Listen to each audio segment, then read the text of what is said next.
الحمد للہ وکفا وسلام علی عبادہ الذین اصطفیٰ اما بعد فاعوذ باللہ من الشیطان الرجیم بسم اللہ الرحمن الرحیم شہر رمضان الذی انزل فیہ القرآن سبحان ربک رب العزت عما یصفون وسلام علی المرسلین والحمد للہ رب العالمین اللہم صل علی سیدنا محمد وعلی آل سیدنا محمد وبارک وسلم۔ میرے بھائیو، ویسے تو رمضان المبارک کا ایک ایک لمحہ، دن ہو یا رات ہو، برکتوں اور رحمتوں کا خزینہ ہوتا ہے، لیکن ایک ایسا عمل اس رمضان المبارک میں ہے، روزے کے علاوہ، جو مومن کے لیے انتہائی اللہ کے قرب کا ذریعہ ہوتا ہے، وہ نماز تراویح ہے۔ یعنی نماز تراویح میں عام دنوں کی نسبت جو ہم نمازیں ادا کرتے ہیں، ان نمازوں میں 20 رکعت کا اضافہ ہو جاتا ہے، اور یوں رات کے وقت ہم تراویح ادا کرتے ہوئے اللہ کی عبادت بھی کرتے ہیں اور اللہ کا قرب بھی پاتے ہیں۔ اس رات کی تراویح کو نبی علیہ الصلوۃ والسلام نے اپنی سنت قرار دیا ہے۔ حدیث شریف میں آقا صلی اللہ علیہ وسلم ارشاد فرماتے ہیں کہ ان اللہ فرض صیام رمضان وسنت لکم قیامہ، یعنی اللہ تعالیٰ نے تمہارے لیے رمضان کے روزے فرض کیے اور میں نے تمہارے لیے رمضان کی راتوں میں کھڑے ہو کر عبادت کرنے کو سنت قرار دیا۔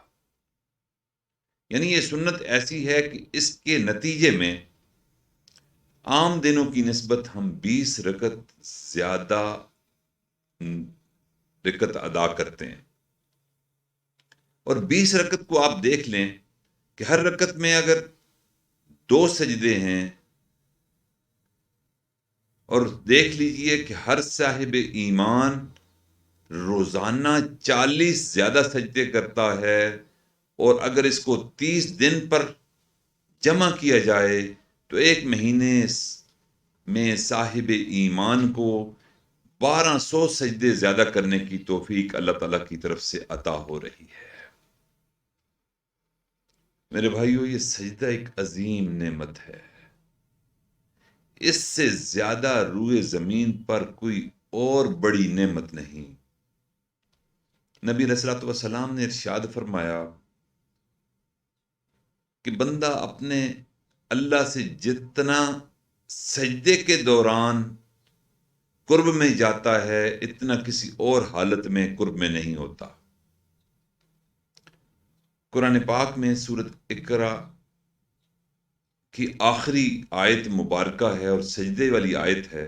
اس میں اللہ تعالیٰ ارشاد فرماتے ہیں وَاسْجُدْ وَاقْتَرِب، کہ تم سجدہ کرو اور میرے قریب آ جاؤ۔ یہ اتنے خوبصورت جملے ہیں، یہ اتنے پیارے جملے ہیں کہ ان جملوں سے اللہ کی محبت جھلک رہی ہے جو بندے کے ساتھ اس کو ہے، کہ میرا بندہ تو میرے پاس آنا چاہتا ہے، میں وہی اللہ ہوں جو تمہیں نعمتیں دیتا ہوں، وہی اللہ ہوں جس نے تمہیں زندگی دی، وہی نعمتیں جتنی بھی تم زندگی میں استعمال کرتے ہو وہ دینے والی ذات میں ہوں۔ تم مجھ سے ملنے کے متمنی ہو، میرا قرب چاہتے ہو، میری لقاء چاہتے ہو، ملاقات چاہتے ہو، تو کوئی یہ بعید نہیں کہ تم میرے قریب نہ آ سکو۔ وَاسْجُدْ وَاقْتَرِب، تم سجدہ کرو اور میرے قریب آ جاؤ۔ میرے بھائیو، واقعی یہ سجدہ اتنی بڑی نعمت ہے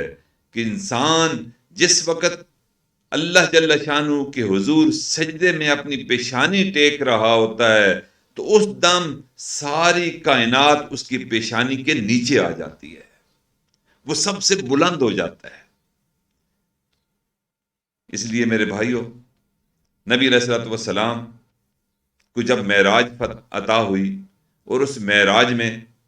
آپ کو 7 آسمانوں سے بھی اوپر سدرۃ المنتہا تک پہنچایا گیا، جہاں حضرت جبرائیل امین علیہ السلام نے بھی کہا کہ اس سے آگے میں نہیں جا سکتا، میں نے اس مقام تک پہنچا دیا، اس سے آگے آپ خود جائیں گے۔ تو آقا پھر خود تشریف لے گئے، اللہ سے ملاقات ہوئی تو حضور اقدس صلی اللہ علیہ وسلم نے زبان حال سے اللہ تعالیٰ سے یہ درخواست کی کہ یا اللہ آپ نے تو مجھے اپنا قرب عطا کر دیا، لیکن میری امت کا کیا ہوگا؟ تو اس وقت اللہ رب العزت نے حضور نبی کریم صلی اللہ علیہ وسلم کو اس امت کے لیے، ان کے ذریعے اس امت کے لیے 5 نمازوں کا تحفہ عطا فرمایا کہ تیری معراج یہ تھی کہ تو میرے پاس آیا، مجھ سے ملاقات کی۔ میرے مومن بندوں کی معراج یہ ہوگی کہ جب وہ سجدہ کریں گے، اس سجدے میں جو تو انہیں قرب ملے گا، اس قرب کو میں ان کی معراج بنا دوں گا۔ چنانچہ نبی علیہ الصلوۃ والسلام نے ارشاد فرمایا الصلاۃ معراج المؤمنین، یعنی نماز مومنوں کی معراج ہے۔ ایک اور بڑی خوبصورت بات ہے، ہمارے اکابر ماشاءاللہ اللہ کے عاشق تھے، ان کے منہ مبارک سے اللہ کی محبت کے بڑے عجیب عجیب قصے اور عجیب عجیب لذت بھرے واقعات ہم تک پہنچے ہیں۔ ایک اللہ والے تھے حضرت مولانا شاہ فضل الرحمان گنج مراد آبادی رحمۃ اللہ علیہ، بڑے اللہ کے عاشق تھے، بڑے درجے کے اولیاء میں سے گزرے ہیں۔ وہ حکیم الامت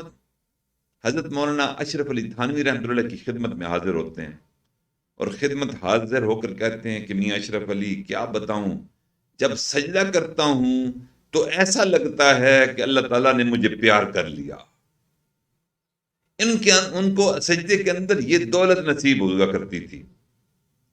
یہ نعمت سمجھتے تھے کہ اللہ نے مجھے پیار کر لیا۔ اور واقعی نبی علیہ الصلوۃ والسلام نے ارشاد فرمایا کہ ان الساجد یسجد علی قدمی الرحمن، کہ سجدہ کرنے والا وہ رحمان کے قدم مبارک پر سجدہ کر رہا ہوتا ہے۔ حضرت تھانوی رحمۃ اللہ علیہ کے ایک خلیفہ بھی ہیں، اور جو شاعر بھی تھے اور خلیفہ خاص بھی تھے، ان کا ایک شعر ہے اسی سجدے کے بارے میں، بڑا ہی خوبصورت شعر ہے۔ وہ فرماتے ہیں اگر سجدے میں سر رکھ دوں، اگر سجدے میں سر رکھ دوں، زمین کو آسماں کر دوں۔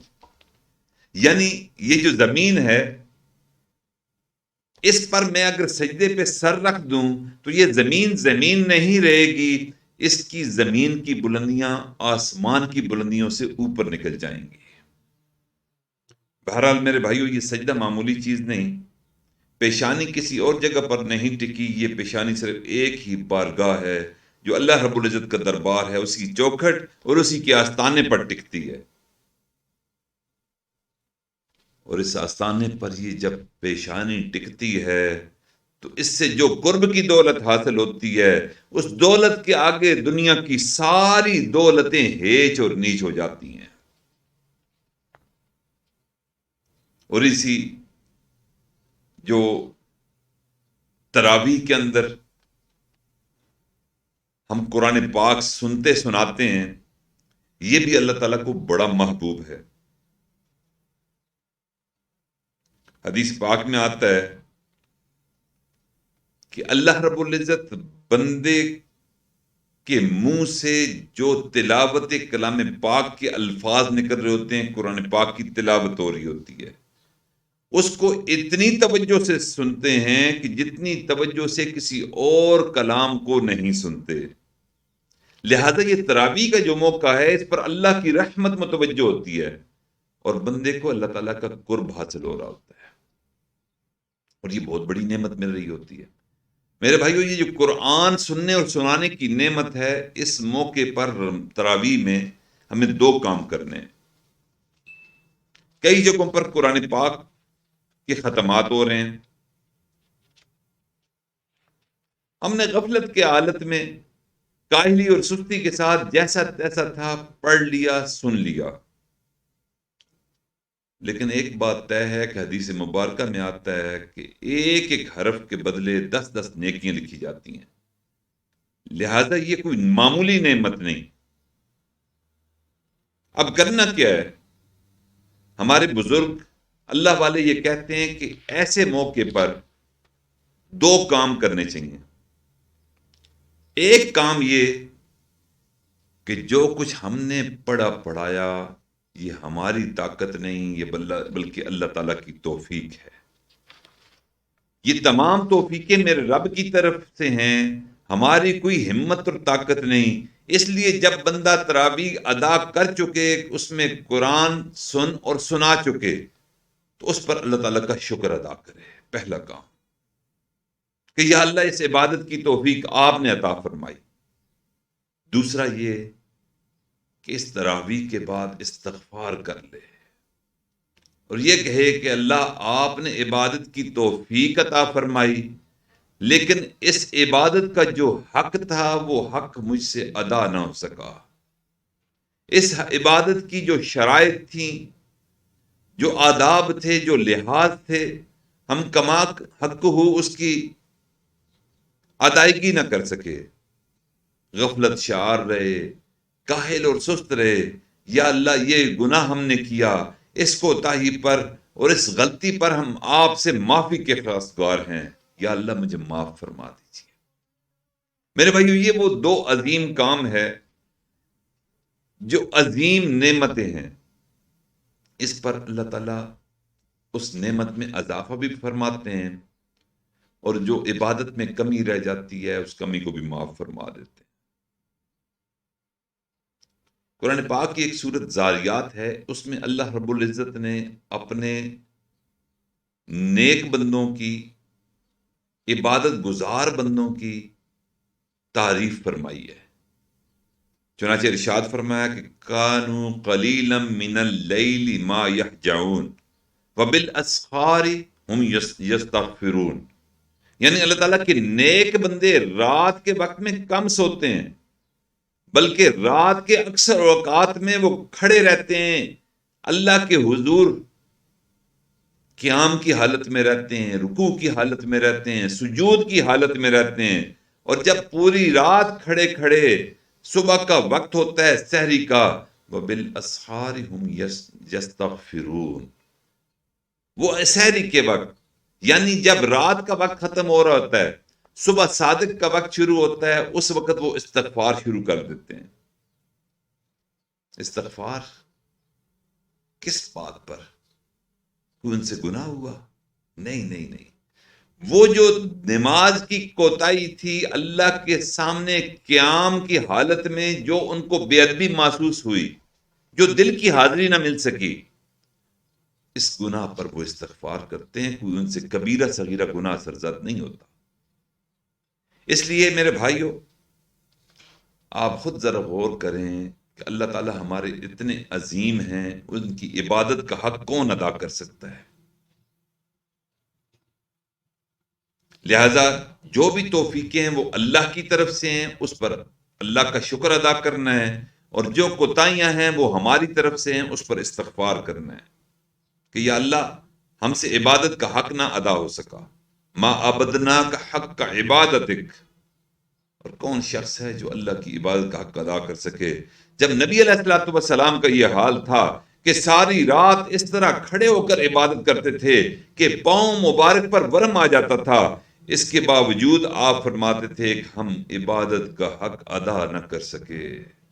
ما عبدنا کا حق کا عبادتک. لہذا ہر نیک عمل، ہر عبادت کے بعد یہ دو کام ہم نے کرنے ہیں کہ اس عبادت کی توفیق پر اللہ کا شکر ادا کرنا ہے، اور اس میں جو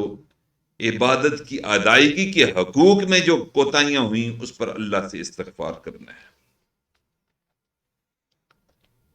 خلیفہ اول امیر المومنین سیدنا ابو بکر صدیق رضی اللہ تعالیٰ عنہ کا ایک مقولہ ہے، بڑی خوبصورت بات انہوں نے فرمائی کہ جب کوئی عبادت کرنے والا عبادت کر چکتا ہے اور یہ کہتا ہے کہ الحمدللہ استغفر اللہ، تو شیطان کہتا ہے کہ اس نے تو میری کمر توڑ کر رکھ دی. وجہ،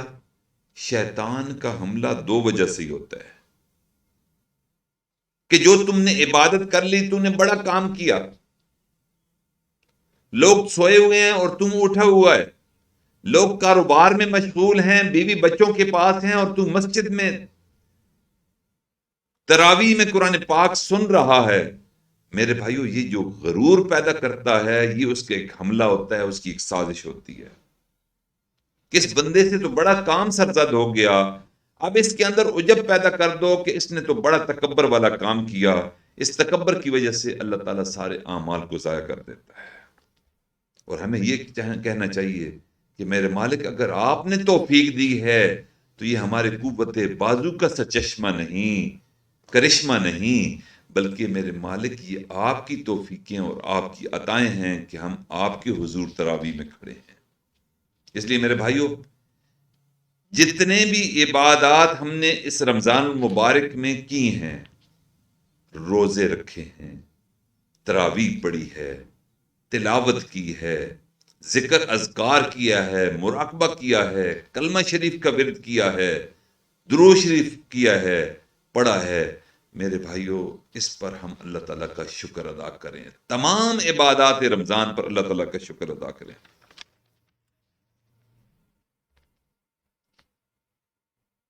دوسرا حملہ شیطان کا کیا ہوتا ہے کہ بندے کو مایوس کرتا ہے اور یہ خیال دل میں ڈالتا ہے کہ تیری نماز کیا، تیرا سجود کیا، تیری رکوع کیا، تیری تلاوت کیا، تیرا رات کا جاگنا کیا، تو نے تو نماز میں صرف ٹکریں ماری اور غفلت میں نماز پڑھ لی اور روزہ رکھ لیا، تو نے عبادت کا حق ادا نہیں کیا۔ یہ خیال شیطان دل میں ڈال کر بندے کو مایوس کرتا ہے کہ تیری نماز نماز نہیں، تیرا روزہ روزہ نہیں۔ میرے بھائیو یہ جو سوچ ہے نا، یہ شیطان کی سوچ ہے۔ اس مایوسی کا توڑ بھی اللہ تعالیٰ نے بتا دیا کہ نبی علیہ الصلوۃ والسلام کے ذریعے کہ ما عبدنا کا حق کا عبادت، کہ واقعی میرے مالک آپ اتنے عظیم ہیں، اتنے رفیع ہیں، اتنے بلند ہیں، اتنی عظمتوں اور بلندیوں والے ہیں کہ آپ کا جو عبادت کا حق ہے وہ کوئی بندہ ادا نہیں کر سکتا۔ ہم سے کوتاہیاں ہوئیں، ٹھیک عبادت نہ کر سکے، جتنی کرنی چاہیے اتنی بھی نہ کر سکے، تو نبی علیہ السلام نے تعلیم فرما دی اس دعا کی صورت میں کہ بندے کو استغفار کرنا چاہیے۔ کوئی عمل بھی جب بندہ استغفار کر لیتا ہے تو اس استغفار کی وجہ سے مایوسی کا توڑ ہو جاتا ہے اور شیطان کی کمر ٹوٹ جاتی ہے، اور بندے کو واقعی اللہ کی رحمت پر ہی نظر رہنی چاہیے، کسی اور کی طرف نظر نہیں ڈالنی چاہیے۔ اللہ کو ہماری عبادتوں کا نہیں، ہمارے رجوع کرنے کا، ہمارے اللہ کی طرف راغب ہونے کا، انابت کا حکم ہے۔ ہم نے نماز میں کھڑا ہو جانا ہے اور جیسی تیسی نماز کوشش ضرور کریں کہ عاجزی ہو، مسکنت ہو، دل کی حاضری ہو، اس حاضری کے ساتھ نماز ہو کہ جس طرح ہم گویا اپنے رب کو دیکھ رہے ہیں، یا کم از کم حدیث احسان کہ اگر تم اپنے رب کو نہیں دیکھ رہے تو رب تمہیں تو دیکھ رہا ہے، اور ہمیں اس کی رحمت پر ہی نظر ڈالنی ہے کہ ہماری خطائیں محدود ہیں، اللہ کی عطائیں لامحدود ہیں۔ اللہ فرماتے ہیں کہ میرا بندہ، زمین اور آسمان کے درمیان جو خلا ہے، اس خلا کو اگر تیرے نام اعمال برائیوں سے پر ہو جائے اور اس جیسے 7 خلا اور 7 دفتر تو گناہوں کے بھر کر میرے پاس آئے، تو صرف ایک مرتبہ کہے گا استغفر اللہ، نہ میں صرف ان گناہوں کو معاف کر دوں گا بلکہ ان گناہوں کی تعداد کے برابر نیکیاں تیری نام اعمال میں لکھ دوں گا۔ میرے بھائیوں، ہمیں اللہ کی رحمت پر ہی نظر ڈالنی ہے، اور ان 2 اعمال کو جو ہم نے رمضان میں کیے ان پر ہم نے عمل کرنا ہے کہ اللہ کی دی ہوئی توفیق پر اللہ کا شکر ادا کرتے ہوئے ہر نیک عمل کے بعد، روزے کے بعد، تراویح کے بعد، تلاوت، درود شریف، استغفار کے بعد یہ 2 کلمات ضرور کہنے ہیں کہ الحمدللہ کہ تمام توفیقیں آپ کی طرف سے تھیں، اور استغفر اللہ کہ ساری خطائیں ہماری طرف سے ہیں۔ میرے مالک، اس نعمت کو جو آپ نے عبادت کی صورت میں ہمیں عطا فرمائی، ہم سے واپس مت لیجئے ہماری کوتاہیوں کے سبب، اور ہماری کوتاہیوں کو معاف فرما کر اس عبادت کو اپنی بارگاہ میں شرف قبولیت عطا فرما دیجئے۔ اللہ سے دعا ہے کہ اللہ تعالیٰ شکرانہ اور استغفار کی نعمت سے ہم سب کو مالا مال فرمائے، اور اس تراویح میں جو قرآن پاک اور ان ختمات قرآن پاک میں جو آج کل محافل ہو رہی ہیں ہر مسجد میں، میرے بھائیوں، اس میں ہم اللہ کا شکر بھی ادا کریں اور استغفار بھی کریں۔ اللہ رب العزت ہم سب کو اس رمضان کی برکات، انوارات، فیوزات، اور اللہ تعالیٰ اس رمضان کی رحمتیں ہم سب کو عطا فرمائے۔ وآخر دعوانا ان الحمدللہ رب العالمین۔ دعا مانگ لیجیے۔ سبحان ربی الوہاب، اللہم صلی علی سیدنا محمد وعلی آل سیدنا محمد مبارک وسلم۔ ربنا آتنا فی الدنیا حسنہ وفی الآخرۃ حسنہ وقنا عذاب النار وادخلنا الجنۃ مع الابرار یا عزیز یا غفار یا ارحم الراحمین۔ ربنا ظلمنا انفسنا وان لم تغفر لنا وترحمنا لنکونن من الخاسرین۔ یا اللہ، ہم آپ کے عاجز مسکین بندے ہیں، ہمارے گناہوں کو معاف فرما، خطاؤں سے درگزر فرما، سیئات کا خاتمہ فرما، دن رات میں کیے گناہوں کو معاف فرما، بھولے یاد گناہوں کو معاف فرما، تنہائیوں محفلوں میں کیے گناہوں کو معاف فرما، ارادہ بے ارادہ کیے گناہوں کو معاف فرما۔ میرے مالک، جو گناہ ہمیں یاد ہیں ان کو بھی معاف فرما، جو کر کے بھول گئے ان کو بھی معاف فرما، ہمارے عیبوں کی پردہ پوشی فرما، نظروں کو پاک فرما، دلوں کو صاف فرما، سینے میں اپنی محبتیں پیدا فرما، اپنے عشق کی آتش سے ہمارے قلوب کو روشن فرما، نبی علیہ الصلوۃ والسلام کی محبت سے ہمارے دلوں کو منور فرما، انگ انگ میں اپنا ذکر جاری فرما، روئے روئے ہڈی ہڈی میں اپنا ذکر جاری فرما، بوٹی بوٹی میں اپنا ذکر جاری فرما، ہمیں سراپا ذکر بنا۔ اے کریم آقا، ہمارے علم و عمل میں برکت عطا فرما، رزق اور صحت میں برکت عطا فرما، عزت روزگار میں برکت عطا فرما، اولاد گھر بار میں برکت عطا فرما، برکتوں سے بھرپور زندگی ہمیں عطا فرما۔ اے کریم پروردگار، آپ نے ہم پر احسان فرمایا، ہماری زندگی میں ہمیں رمضان کی نعمت ایک مرتبہ پھر عطا فرمائی۔ میرے مالک، اس نعمت پر ہم آپ کا شکر ادا کرتے ہیں۔ میرے مالک، مہربانی فرما دیجئے، جو اس روزے کی نعمت کا حق تھا وہ ادا نہ کر سکے، یا ہم زبان کا روزہ نہ رکھ سکے، آنکھ کا روزہ نہ رکھ سکے، دل کا روزہ نہ رکھ سکے، ہاتھ اور پاؤں کا روزہ نہ رکھ سکے، ظاہر کا روزہ ہم نے رکھا، باطن کا روزہ نہ رکھ سکے، میرے مالک ہم اس پر استغفار کرتے ہیں۔ میرے مالک، مہربانی فرما دیجئے، ہماری اس کوتاہی کو معاف فرما دیجئے۔ میرے مالک، آپ نے ہمیں رات کی تراویح کی توفیق عطا فرمائی، اور یہ ہماری کوئی طاقت نہیں تھی، کوئی ہمت نہیں تھی، آپ نے ہم پر احسان فرمایا کہ رات کو اپنے دربار میں آنے کی اجازت دے دی۔ میرے مالک، جب آپ نے اتنی نعمتیں اس تراویح کی صورت میں ہمیں عطا فرمائیں، سجدے کی صورت اور رکوع کی صورت میں عطا فرمائیں، قرآن کی تراویح میں تلاوت سنا کر عطا فرمائی، یا اللہ ہم اس پر آپ کا شکر ادا کرتے ہیں۔ مہربانی فرما دیجئے، دل کی حاضری کے ساتھ تراویح کو نہ پڑھ سکے، میرے مالک ہماری اس کوتاہی کو بھی معاف فرما دیجئے۔ یا اللہ، جس یکسوئی کے ساتھ تلاوت سننا چاہیے تھی، یا اللہ نہ سن سکے، یا اللہ ہماری اس کوتاہی کو بھی معاف فرما دیجئے۔ میرے مالک، مہربانی فرما دیجئے، یا اللہ جیسی تیسی تھی آپ ہی کی عبادت کی ہے، میرے مالک ہماری کوتاہیوں پر مت جائیے، آپ اپنی رمضان میں